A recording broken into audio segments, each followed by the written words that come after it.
মেয়েরা কিন্তু বিয়ের আগেই মা হয়ে যায়। কিভাবে হয়ে যায় বলেন তো? আজকে চলে গিয়েছিলাম আমার মেয়ের বার্থডে পার্টিতে।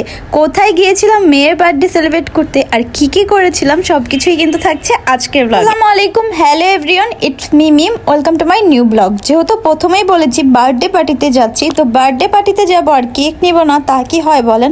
তো বার্থডে পার্টিতে যাওয়ার আগেই কিন্তু কেক কিনতে চলে এসেছিলাম। আমার সাথে কিন্তু আমার একটা ছোট্ট বোন আর ছোট্ট ভাই ছিল, তো ওদেরকে নিয়ে কিন্তু আজকে কেক কিনতে চলে গিয়েছিলাম। আসলে আজকের বার্থডেটা হচ্ছে আমার বোনের মেয়ের। আমার বোনের মেয়ে মানেই তো হচ্ছে আমার মেয়ে। এরা কিন্তু বিয়ের আগেই মা হয়ে যায়। মেয়েদের কিন্তু মা হওয়ার জন্য বিয়ে করতে হয় না, নিজের বোনদের বাচ্চাদেরকেই কিন্তু নিজের বাচ্চা মনে করে মেয়েরা। উনি জান্নাতকেও আমি আমার নিজের মেয়ের মতোই মনে করি। যাই হোক, এখন কিন্তু যে সাথে সাথেই খাওয়া দাওয়া শুরু করে দেয়।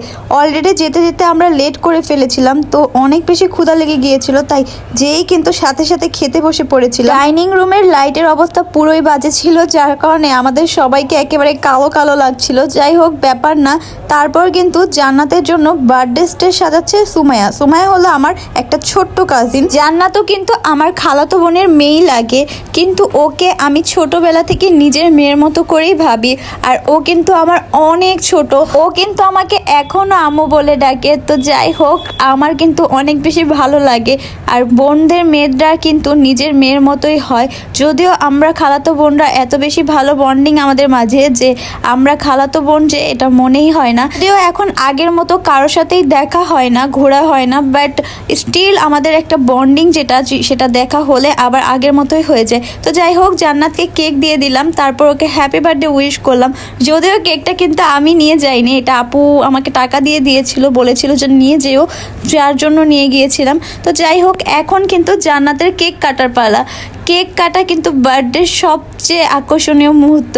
তো এখন কিন্তু ও কেক কাটতেছিল আর আমরা সবাই মিলে হ্যাপি বার্থডে উইশ করতেছিলাম। বার্থডের মধ্যে কিন্তু কেক ছাড়া একেবারে ইনকমপ্লিট মনে হয়। তো যাই হোক, আমরা কিন্তু অনেক বেশি এনজয় করতেছিলাম এই মুহূর্তটা। বাট আমার ওদের বাসায় গেলে একটা জিনিস অনেক বেশি মন খারাপ হয়। আমার আরেকটা খালাতো বোন যে কিনা আমার সমবয়সী, ওর সাথে আমার অনেক ভালো বন্ডিং, বাট ও তো ইটালি চলে গিয়েছে, তো ও আর কি এই বাসায় থাকতো। তো যার কারণে আমি এই বাসাটায় যাই না, কারণ এই বাসায় যখনই যাই ওর কথা আমার অনেক বেশি মনে পড়ে। তো আজকেও কিন্তু সেম আমার ওর কথা অনেক বেশি মনে পড়তেছিল, যদিও ওকে সবাই মিস করতেছিল।